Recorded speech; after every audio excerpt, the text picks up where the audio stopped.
नमस्कार। Janaki FM 106 megahertz Janaki समाचार में अपने के स्वागत है। राजन से सुनल जाऊ समाचार। एखनु का मुख्य समाचार।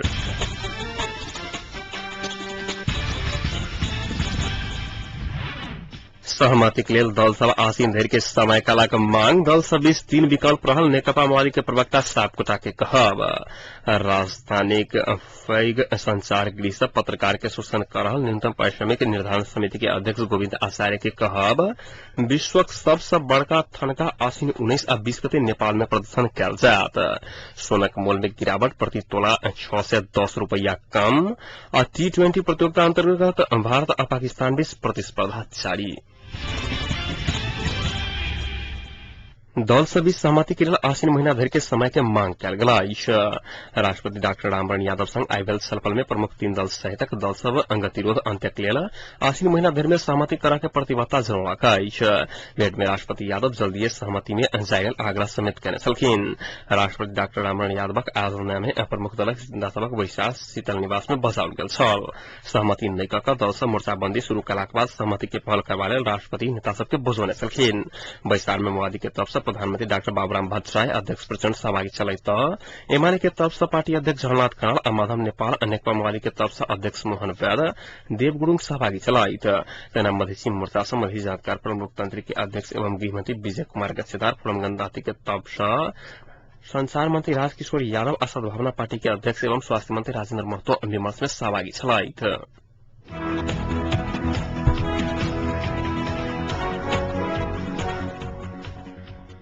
न्यूनतम पारिश्रमिक निर्धारण आयोगक अध्यक्ष गोविंद आचार्य कहलनि जे काठमांडू के पैघ संचार गृह से पत्रकार के शोषण कर रहल अछि।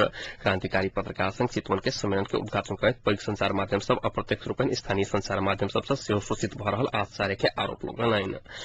आचार्य आरोप लगौलखिन व्यावसायिकता के नाम पर वो सब व्यापार कर रहा कहित एहि प्रकारक मीडिया सब राज्य के अधिकांश विज्ञापन के हिस्सा लइयो के पत्रकार ऊपर शोषण कर रहा आचार्य के कहब छलनि। महीनों धरि पत्रकार के दरमाहा नहीं देवा वाला मीडिया के कार्रवाई करऽ पर आचार्य जोर देने छलखिन।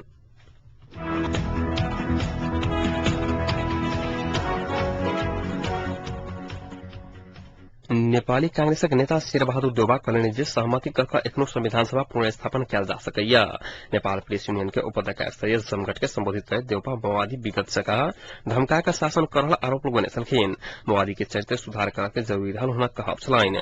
कार्यक्रम में कांग्रेस महामंत्री कृष्ण सिटौला प्रधानमंत्री के पार्टी में कोनो विवाद नहीं रहल दावा कयने छलखिन त प्रधानमंत्री के प्रस्ताव अवला पर कांग्रेस में विवाद नहीं हेतैक सिटौला के कहब छलनि।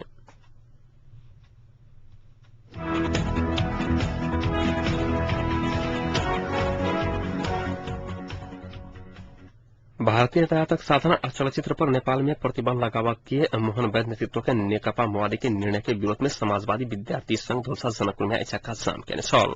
राष्ट्रीय समाजवादी पार्टी से आवाज समाजवादी विद्यार्थी संघ नेकपा माओवादी एहि निर्णय के विरोध में जनकपुर पिरारी चौक पर भिनसर 8 बजे से 11 बजे धरि आई 3 घंटा चक्का जाम केने छल। संघ द्वारा कयल गेल चक्का जामक कारण जनकपुर महानगर सड़क पर 3 घंटा यातायात संचालन अबाधित भेल छल। भारतीय यातायातक साधन संचालन और भारतीय चलचित्र प्रदर्शन पर नेपाल में रोक लगावा के नेकपा माओवादी के निर्णय मधेश विरोधी और नेपाली जनता के हित विपरीत रहल कह चक्का जाम कयल गेल संघ जनौलक अछि।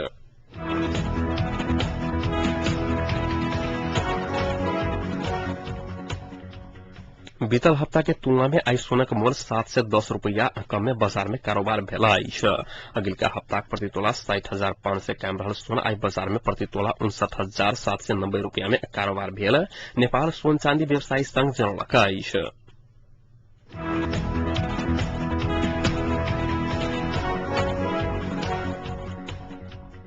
एकीकृत नेकपा माओवादी के प्रवक्ता अग्नि प्रसाद सापकोटा सहमति के लिए दल सब बीच 3टा विकल्प मात्र रहल बतौने छलखिन।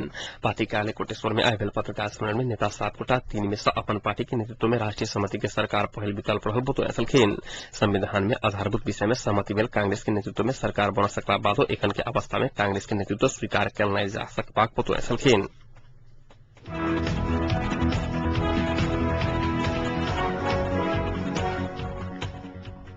विश्वक सबसे बड़का थनका यह आसिन 19-20 गते नेपाल में प्रदर्शन किया जात नेपाल बौद्ध धर्म संरक्षण समिति आय राजधानी में कहने पत्रकार सम्मेलन मार्फत विश्व के 16 देश के 10,000 स्वयंसेवक सब निर्माण कहने थनका प्रदर्शन किया जा रहा जानकारी कराओल गेल छल।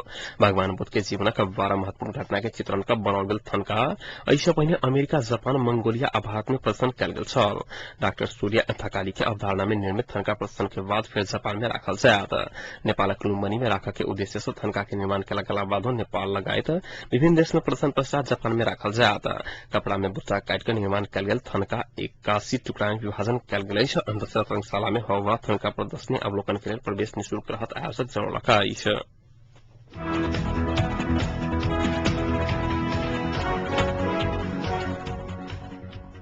अंतर्राष्ट्रीय ज्येष्ठ नागरिक दिवस के अवसर पर राष्ट्रीय ज्येष्ठ नागरिक महासंघ का राष्ट्रीय सम्मेलन तथा महाधिवेशन ऐसा काठमांडू में शुरू भेला। विश्व के कीर्तिमानी सबसे छोट ज्येष्ठ नागरिक चंद्र बहादुर चांगी महाधिवेशन के उद्घाटन करते समाज में ज्येष्ठ नागरिक के उचित सम्मान होने पर बतौले छलखिन। वो वृद्धावस्था में जीवन कष्टकर होने वाला अवस्था के अंत्य कर सरकार गंभीर होने पर समेत बतौले छलखिन। महाधिवेशन के उद्घाटन के अवसर पर बाजा वाला अन्य वक्ता सब विश्व में बढ़त गेल मनुखक सरदर आयु के प्रभाव के कारण नेपाल में समेत ज्येष्ठ नागरिक के संख्या बढ़त गेला बाद सहज असम्मानजनक बनावा आवश्यक रहल समेत जोड़ देने छलखिन।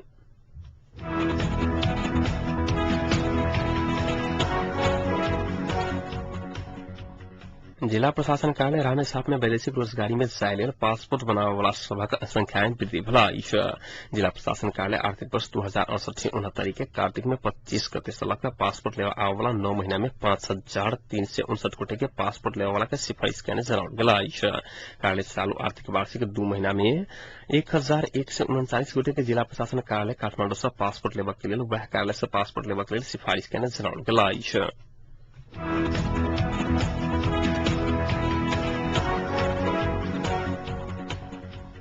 मोहतरी जिला पश्चिमवर्ती खैरवानी में फैलल डायरिया के कारण एक बालक की मृत्यु भेल तक करीब आधा दर्जन से बेसी व्यक्ति चिकित्सित बनला।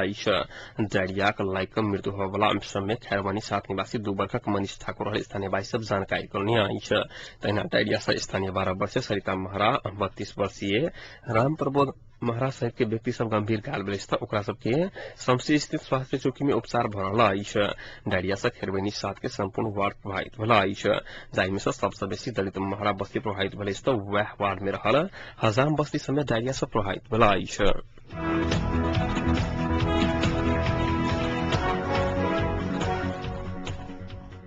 सशक्त संघर्षरत तराई जनतांत्रिक पार्टी मध्य तराई के जिला समेत खोल गेल पार्टी कार्यालय 24 घंटा भीतर हटावे के नेकपा माओवादी के आग्रह कलका। बीतल रात जनकपुर में बैठल पार्टी के बैसार से मोहन भाई नेतृत्व के नेकपा माओवादी के पार्टी कार्यालय से हटावत 24 घंटा के अल्टीमेटम देवे के निर्णय कल गेल। तराई जनतांत्रिक मधेशक अध्यक्ष मुकेश चौधरी राजधानी स्थित एक संचार माध्यम में टेलीफोन कर जानकारी देने छलखिन। नेकपा माओवादी भारतीय नंबर प्लेट गाड़ी नेपाल में नहीं चल देना जायज नहीं रहा से वो विरोध में पार्टी कार्यालय हटावा के आग्रह करके निर्णय भेल। चौधरी के कहब छलाइन भारत नेपाल के व्यापारिक सामाजिक और सांस्कृतिक संबंध पहले से चल आला से भारतीय गाड़ी नेपाल में नहीं चला से चुतर्फी समस्या आयल हुआ कहब छलाइन। तहिना संघीय सद्भावना पार्टी के संघीय कार्य समिति सदस्य सुनील रोहिता वैध पक्ष द्वारा भारतीय गाड़ी की नेपाल में लगाल गेल रोक प्रति अपन गंभीर ध्यानाकर्षण जनौलका। एहन मांग सरकार के संबोधन नहीं कर वो आग्रह समेत करना।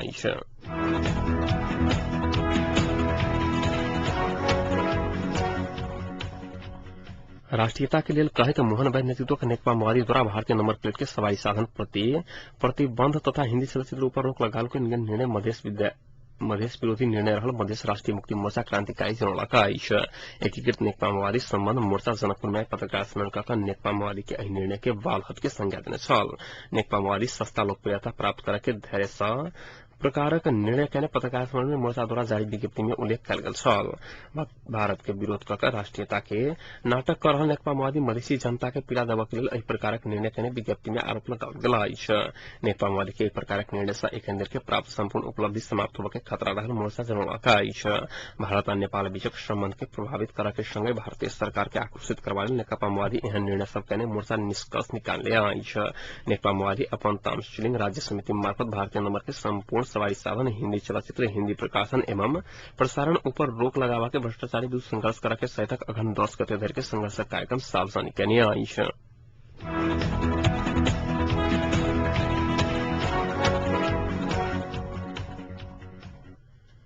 संविधानक प्रारूप तैयार कर नवनिर्वाचन में जवाक निष्कर्ष निकाले यूनाइटेड नेपाल रिपब्लिकन पीपल्स नामक पार्टी जन परिषद निर्माण करके निर्णय कयलक अछि। जन परिषद के सहयोग से संविधानक प्रारूप तैयार करैत जनता समक्ष निर्वाचन में जवाक उत्तम विकल्प रहल पीपुल्स पार्टी जनौलक अछि। पीपुल्स पार्टी जनकपुर में आयोजना के पत्रकार सम्मेलन में पार्टी के अध्यक्ष डीबी थापा 6 से 1 सदस्यीय जन परिषद गठन कर प्राप्त सुझावक आधार पर निर्मित संविधान के अनुमोदन करवायल चुनाव में सनाई उचित विकल्प रहल उल्लेख करने छलखिन। धनुषा जिला में सेहो हुनकर पार्टी 14 सदस्यीय जन परिषद गठन कर चुकल थापा जानकारी करौने छलखिन।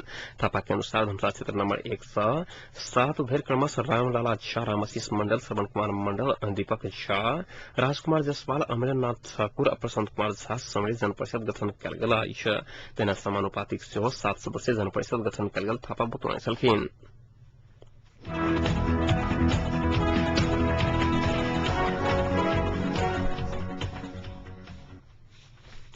परराष्ट्र मंत्री नारायण काजी श्रेष्ठ भारतक विदेश मंत्री एसएम कृष्णा बीच भेंटवार्ता भेल अछि।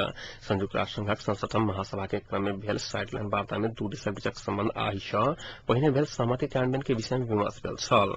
भेंट में भारतीय विदेश मंत्री कृष्णा नेपालक राजनीतिक विरोध के विषय में उत्सुकता रखने बताओल गेल छल।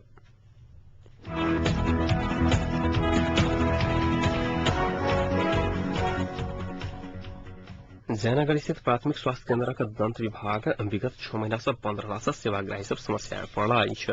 विभागक चिकित्सक स्वास्थ्य केन्द्र में लगातार अनुपस्थित रहला से दूर ग्रामीण क्षेत्र से इलाज कराबा आबि रहल सेवाग्राही सब बिना सेवा घुरबा पर बाध्य भेल अछि।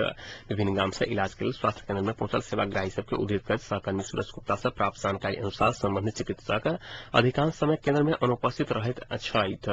स्वास्थ्य केन्द्र के प्रभावकारी सेवा सबक शिकायत प्राप्त भेल स्वीकार करैत कार्रवाई करय के आश्वासन देल गेल अछि।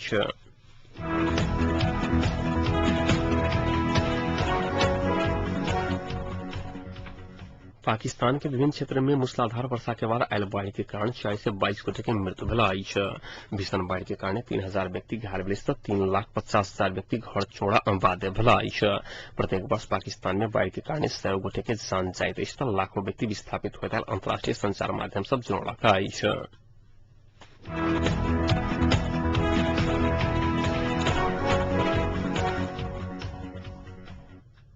श्रीलंका में जारी T20 विश्व कप क्रिकेट प्रतियोगिता अंतर्गत एखन भारत आ पाकिस्तान बीच प्रतिस्पर्धा भ रहल अछि। श्रीलंका के कोलंबो के आर प्रेमदास स्टेडियम में पाकिस्तान टॉस जीत कर पहिने बल्लेबाजी करैत 19.4 ओवर में ऑल आउट होइत 128 रन बनौने छल। 119 रनक विजय लक्ष्य लऽ मैदान पर उतरल भारत समाचार बनाबा धरि के ताजा स्थिति में 10 ओवर खेलैत 1 विकेट के क्षति पर 70 रन बनाकर खेल रहल अछि।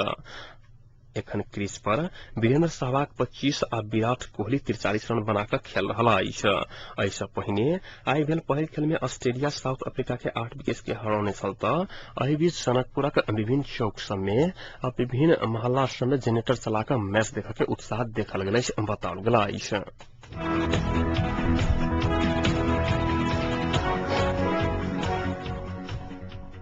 अब तापक्रम एखन जनकपुरक तापक्रम 31 डिग्री सेल्सियस रहल अछि।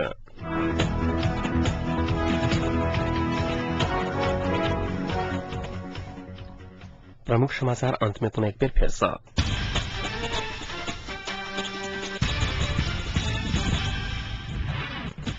सहमति के लेल दल सब आसीन धरि के समय कालक मांग दल सब बीच 3टा विकल्प मात्र रहल नेकपा माले के प्रवक्ता सापकोटा के कहब।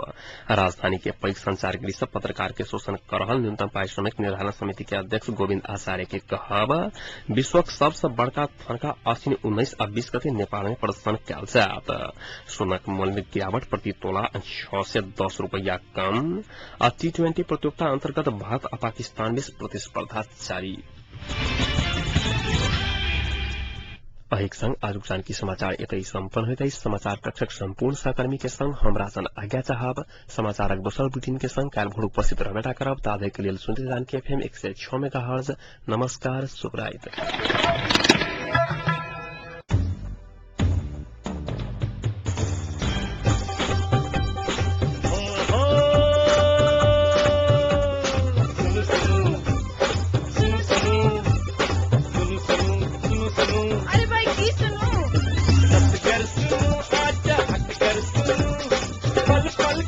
घर बैसल सुनो जानकी सब